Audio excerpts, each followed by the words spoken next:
बिस्मिल्लाहिर्रहमानिर्रहीम। चलते हैं हम अपने नेक्स्ट लेक्चर की तरफ। हम पढ़ रहे थे स्टेटमेंट ऑफ एप्लीकेबिलिटी, वो हमने कम्प्लीटली देख ली कि स्टेटमेंट ऑफ एप्लीकेबिलिटी क्या होती है। आगे चलते हैं इंफॉर्मेशन सिक्योरिटी ऑब्जेक्टिव्स के ऊपर। Establish measurable information security objectives aligned with organisation overall business objective and risk management strategy. अब देखते हैं कि ये क्या होते हैं। इंफॉर्मेशन सिक्योरिटी ऑब्जेक्टिव्स की टर्म है, उनको क्या चीज़ होती है, या कंट्रोल ऑब्जेक्टिव्स। फॉर एग्जाम्पल, एक रिस्क सिनेरियो है जिसमें unauthorised access to sensitive customer data stored in organisation's database, ये एक रिस्क है। तो इसका कंट्रोल ऑब्जेक्टिव्स क्या होगा? Ensure confidentiality integrity of customers data by preventing unauthorised access and ensuring data protection. ये इसका आपने कंट्रोल ऑब्जेक्टिव है जो आपने अचीव करना है। तो इसके लिए आपने जो कंट्रोल्स यानी जो सेफ गार्ड्स हैं जो सिलेक्ट किए हैं वो क्या होंगे?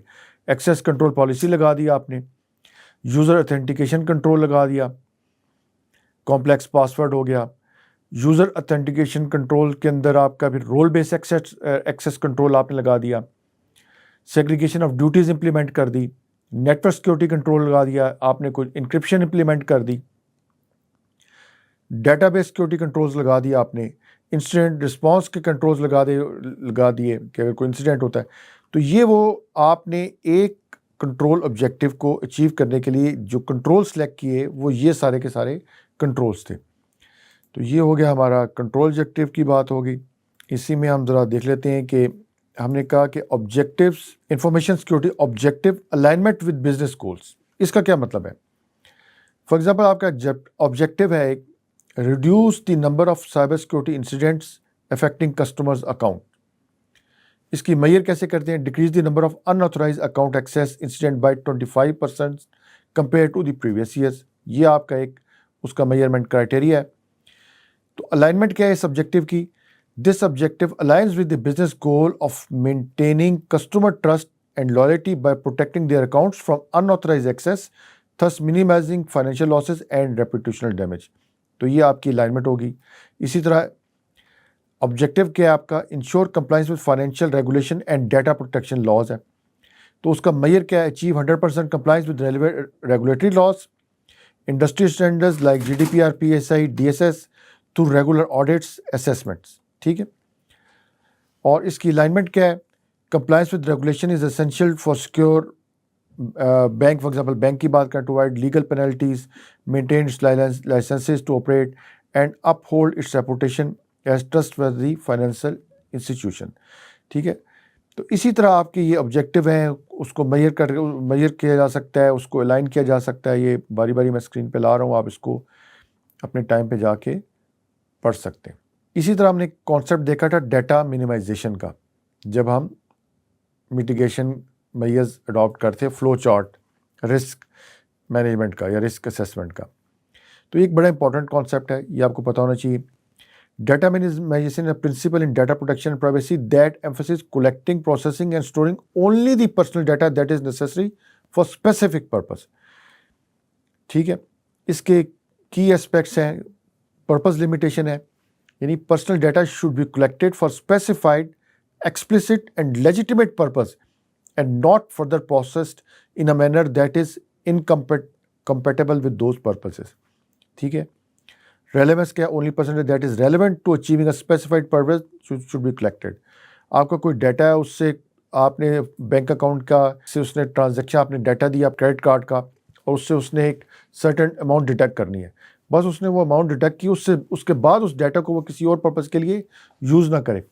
फिर उसको उसकी रिटेंशन लिमिटेशन है, वो कब तक उसको रिटेन, ये नहीं कि परमानेंटली आपने एक दफ़ा क्रेडिट कार्ड एक दफ़ा कोई चीज़ खरीदी और वो परमानेंटली वो डाटा स्टोर करके बैठ गया उस अपनी वेबसाइट के ऊपर या अपने डाटाबेस के अंदर। अच्छा, personal data should be stored securely. ठीक है। Why data minimisation is important? Privacy protection के लिए, कंप्लायंस GDPR के लिए, which often require data controls to minimise the collection and processing of personal data to what is strictly necessary. ठीक है। फिर इसमें एग्जांपल्स है, एनोनिमाइजेशन है, removing or encrypting identifiable information from data sets where possible to reduce the risk of identification and to protect individual privacy। ठीक है। Regular data audits करें, limiting data sharing करें। तो ये एक पूरा एक कॉन्सेप्ट है डाटा मिनिमाइजेशन का। बड़ा इंपॉर्टेंट है इंफॉर्मेशन सिक्योरिटी में। अच्छा, उसके बाद हमने ये सब कुछ देखा, तो हम एक छोटी सी एग्जांपल देखते हैं कि अगर हमने रिस्क असेसमेंट छोटे सी सेटअप की करनी है, तो उसको एक एग्जांपल के थ्रू थोड़ा सा उसको विजुलाइज करते हैं। सबसे पहले आपको थोड़ा सा हमने रिस्क असेसमेंट को पढ़ा था, दो प्रोसीजर्स पढ़े थे। हम वहाँ पे हमने ये भी बात की थी कि रिस्क असेसमेंट का कोई एक स्टैंडर्ड फार्मूला नहीं है। मुख्तलिफ सोर्सेज हैं जिसमें मुख्तलिफ फार्मूलाज अवेलेबल हैं, और ये दो किस्म की होती है, क्वालिटेटिव होती है, क्वांटिटेटिव होती है।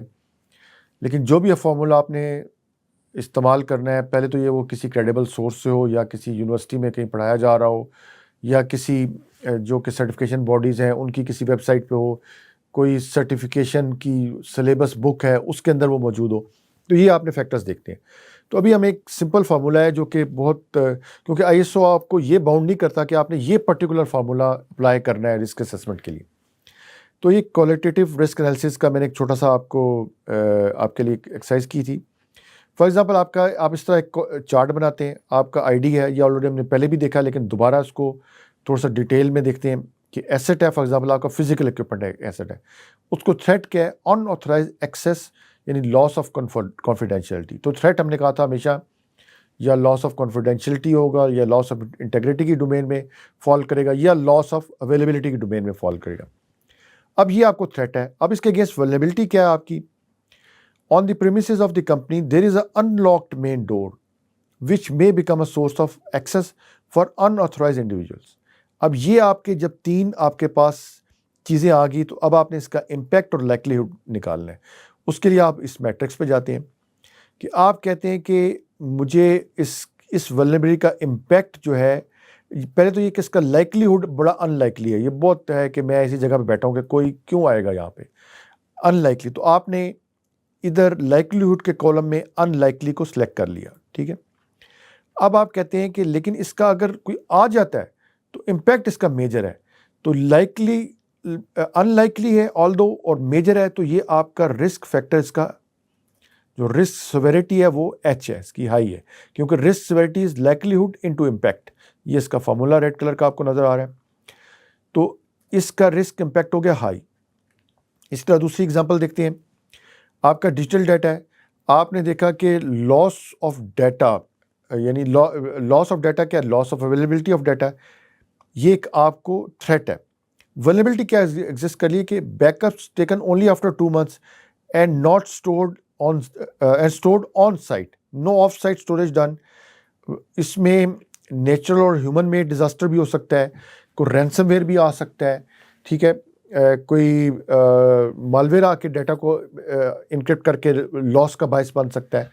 तो बहुत सारी वल्नरेबिलिटीज़ यहाँ पे एग्जिस्ट कर रही हैं, जो कि सिस्टम में को इम्पैक्ट कर सकती हैं। तो इसको अगर हम जाके मैट्रिक्स में देखें, तो डिजिटल हम कह रहे हैं इम्पैक्ट इसका मेजर है और लाइक्लीहुड इसका लाइकली है, ठीक है। आप इम्पैक्ट में आपने लाइक्लीहुड के जब आप लाइकली आपने सिलेक्ट किया और इम्पैक्ट आपने मेजर करा, तो ई की कैटेगरी में चले गया। तो ई को हम देखें तो क्या है, एक्सट्रीम रिस्क।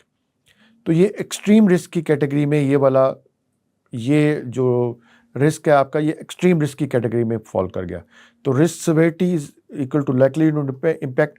तो ये आपका एक सिंपल सा क्वालिटेटिव रिस्क असेसमेंट का चार्ट है, जो आप यहाँ पे एसेट्स को लिस्ट डाउन करते रहें और उसके बाद उनके थ्रेट और वल्नरेबिलिटीज़ को देख रहे हैं, इम्पैक्ट निकालें और आप इस रिस्क असेसमेंट कर लें ISO 27001 के स्टैंडर्ड के मुताबिक। तो मिलते हैं हम नेक्स्ट लेक्चर में।